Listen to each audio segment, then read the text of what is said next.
This is the Solo Coach podcast, where it's all about everything you need to build your business solo.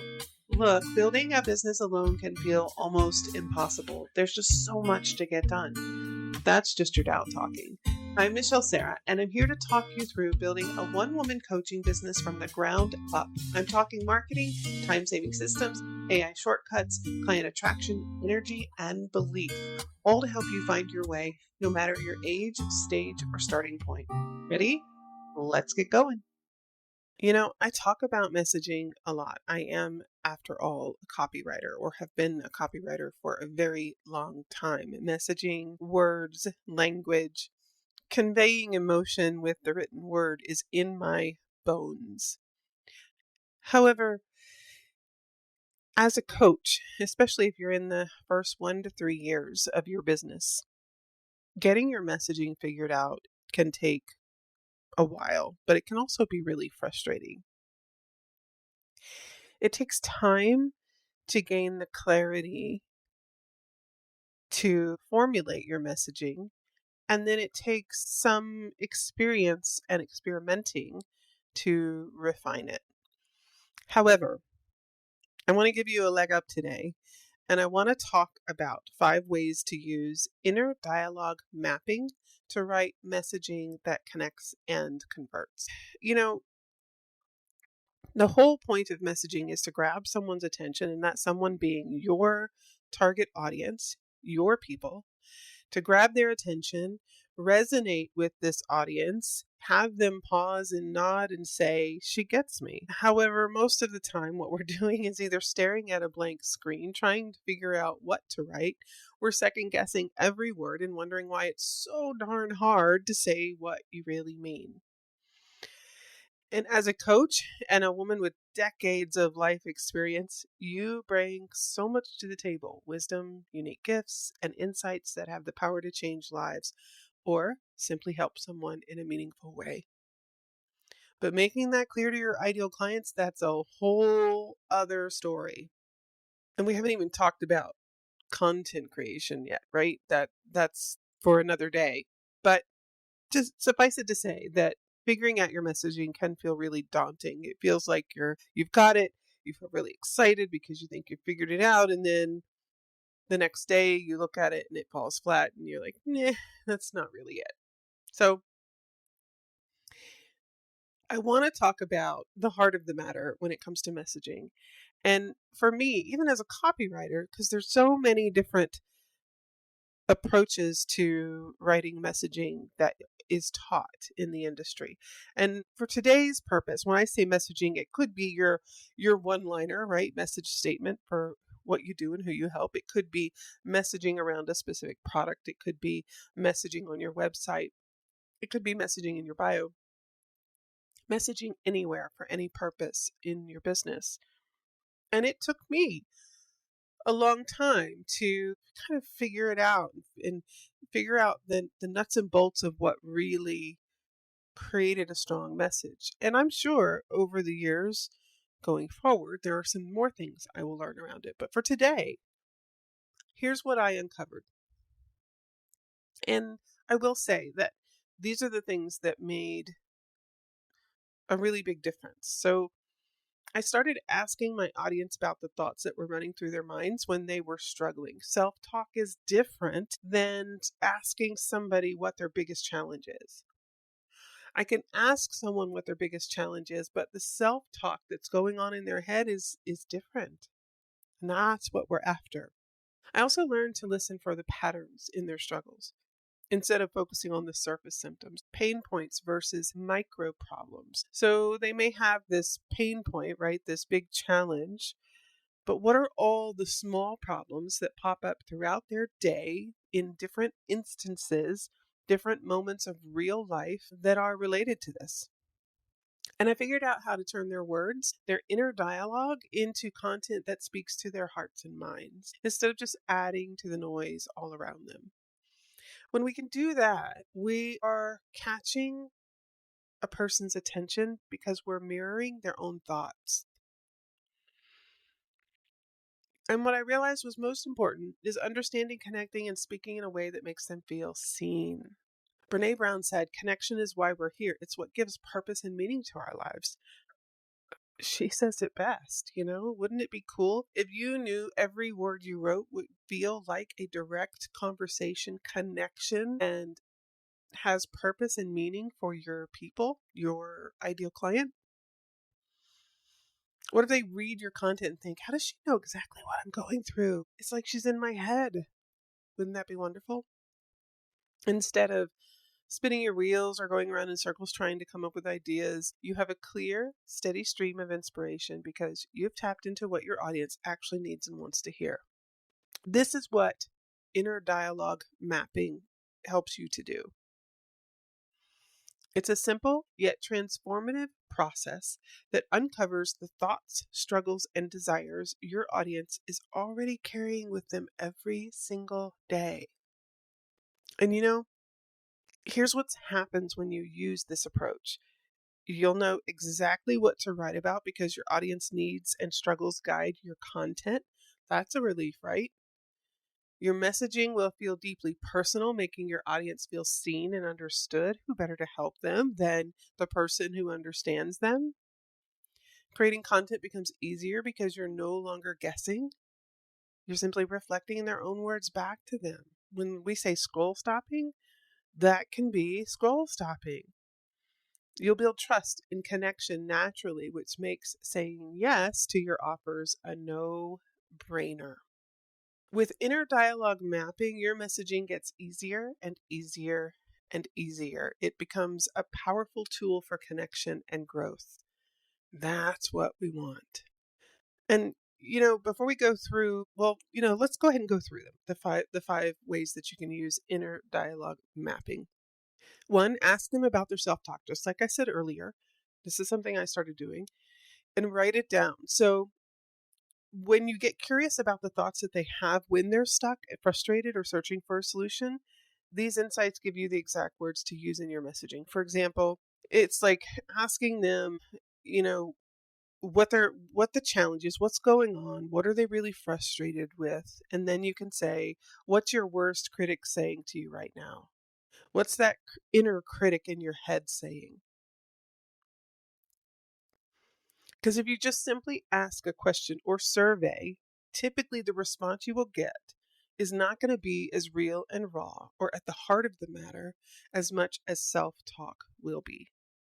The second way, identify the real pain beneath the problem. Look deeper than surface complaints to uncover what's really bothering them. What fear, doubts, or desires are driving their behavior. For example, when you identify their biggest fear, what's the cost to them if that fear is realized? A failed business, not being able to pay their bills, running out of options, people being disappointed in them. You get the idea. Turn challenges into relatable stories. This is number 3.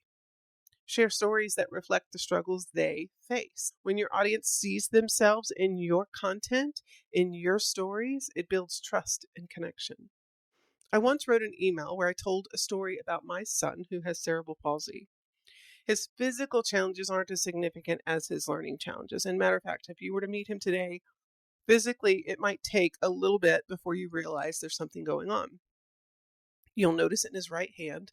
Most people reach out to shake someone's hand right-handed. However, even though Devin is right side dominant, he is forced to be left-handed because of the cerebral palsy.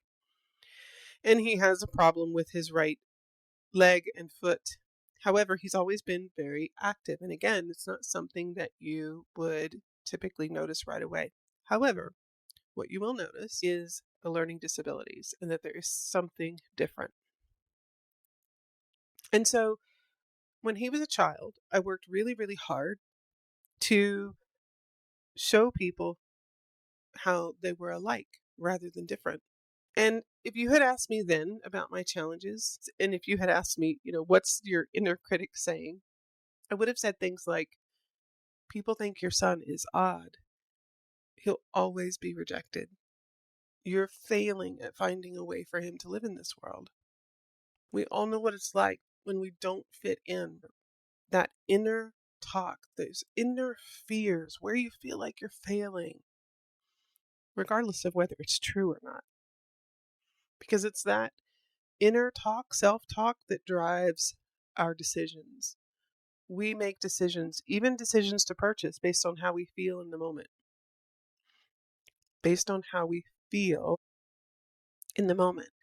Yes, we may use logic to back up our decisions, or we may not at all. I've certainly done that, but predominantly we are led by our emotions.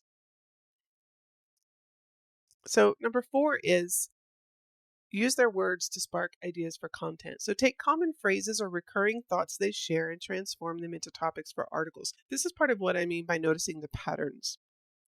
So their words become your creative fuel. You're going to recognize that inner critic conversation. You're going to see similarities between clients or potential clients. You're going to hear common phrases, right? And you can use those to become topics for your articles, social media posts, or even emails. An example, you're not getting a single comment, like, or share. This business thing is impossible. This is what I'm thinking, by the way. So if I'm posting all the time and I'm not getting anything from it, this business thing seems impossible. Why do I even bother? What's the point? I feel like I don't know what I'm doing. You can write something for each one of those statements. You can write something about the fact that you may feel like this business thing is impossible, but it really is possible. Here's why. Why do I even bother? What's the point?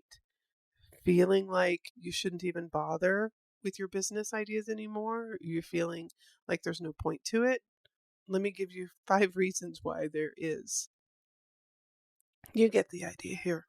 Number 5, align your offers with what they need most. Create services or products that solve their specific challenges.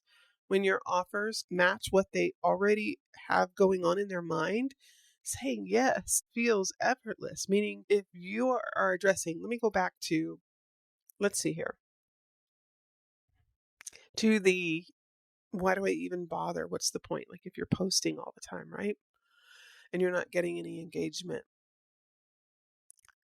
You can create a solution around, this is just an example, by the way, around getting engagement on social media so that you feel a sense of purpose and that you're actually making progress in your business and that your social media efforts have a purpose, have a point, and are worth the effort.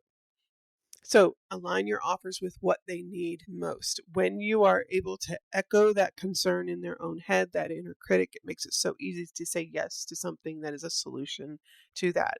Say yes to something that will quiet that inner critic, at least, even if only for a day. Like a simple email-based course that teaches you how to create messaging that makes you it, delivered to your inbox. No membership area to log into, password to remember, or hours and hours of video to wade through. Just simple, clear, concise, and easy, delivered to you. That's my answer to not wanting to have to log into yet another platform. Remember the password, hunt down what you purchased, wade through tons of video content. I just want to get straight to what I need to learn, and I don't want to have to go find it. So the more you align your messaging with what your audience is already thinking, the more they'll feel that you're the coach who truly understands them. Because I bet you are for your people, or you're going to be once you start using inner dialogue mapping. But let me be clear. I don't want you to think of inner dialogue mapping as throwing more tactics out there and hoping that one sticks. It's not about using gimmicks or trends that don't align with who you are. And it's definitely not about guessing what your audience wants to hear. I don't want you to guess. I want you to talk to them and find out. But remember, they're not often going to tell you directly because much of the time they don't know. But if you can tap into that inner talk, self-talk, inner critic, then you begin to figure it out. Instead, it's about listening, uncovering the words and emotions your audience is already using, and reflecting them back in a way that feels natural and deeply connected so that you grab their attention, they lean in, wanting to know more, and then you provide these very real and practical solutions. My goal is to help you simplify your messaging process and make it easier to create content that resonates and converts. So we're actually taking some things off your plate. What do you think? Well, I imagine I can, I have my own inner critic, self-talker, and I can imagine yours is speaking up at the moment. What if you don't have an audience to ask about your struggles? Well, that's okay, and that's pretty normal when you're starting out. We all start at zero, but the magic happens when you start reaching out, or I should say, paying attention to the conversations that are already happening all around you. So, for example, in Facebook groups, you can see the conversations that people are already having. Are they sharing that inner critic voice? If they're not, could you pipe in and say, just out of curiosity, like, what's that little voice in your head saying when you're going through this? We all love to talk about it. You can even look at Amazon book reviews. So choose a book this should be a book that has sold quite a few, has some good traction behind it and is on the topic of what you do. So I'm going to just, for the sake of example, be very simplistic and say, what if we chose a book on becoming a life coach? Because you help people gain either a life coach certification or build their life coaching business. You can go through the comments or the reviews. I would skip the first probably anywhere from 3 to 10 because usually those are our clients who have been asked to provide reviews, which are great. But generally they're not going to have the real and raw stuff that we want. So skip through all the others and get to the ones where they say stuff like, finally, I've read every book out there on this topic, and no one ever talks about XYZ, but this author did. So look for those nuggets. And if you think who has time for that? Well, you're building a business. You have to find time for it. And in truth, you could take about 15 to 30 minutes and go scroll through some reviews to get some really good language to use in your messaging. I know that was the next inner voice thing I was going to say was, I'm not sure I have the time to gather all this information. It can just be a matter of 10 minutes here, 10 minutes there, right? It doesn't, in your mind, here we go with your inner critic again, is telling you that you don't have time. That's going to take hours upon hours and days, maybe even weeks. Reality is 10 minutes here and there, 15 minutes, 30 minutes if you really have the free time. It's not a big deal. I know that you worry about sounding too salesy or pushy or generic, and this is the answer. This is what I'm saying, is when you can dig down deep into the more emotional base, right, and pull those words out that your people use or that you read in book reviews or you see in a Facebook group, it's going to be quite the opposite, and your messaging is going to feel more natural, personal, and conversational. And that's what we want. That's what we want. So tap into your audience's inner dialogue and show them that you get them. You're building trust, creating connections, and offering exactly what they need by creating solutions based on that. Stop guessing and start truly understanding. Give yourself grace. It may take you some time. It should. And with inner dialogue mapping, your messaging can become a really powerful tool for growth and for the impact that you're here to make, and for your business too. Your audience is out there waiting for someone who truly understands them and makes them feel heard. And that someone is you. Hey, thanks so much for joining me for the Solo Coach podcast. It means so much to me that someone out there is listening. Now, if you know it's time to do something different about your business, and if it is, consider joining me for my Happy and Successful Business Mastermind, where you can get clarity, support, and a plan. I'll leave details in the notes below. I also want to share a free resource for you. If you haven't already subscribed to my newsletter, Find Coaching Clients, I encourage you to do so. I'll deliver to your inbox tips and strategies that make finding coaching clients for your business much easier. I'll see you next time.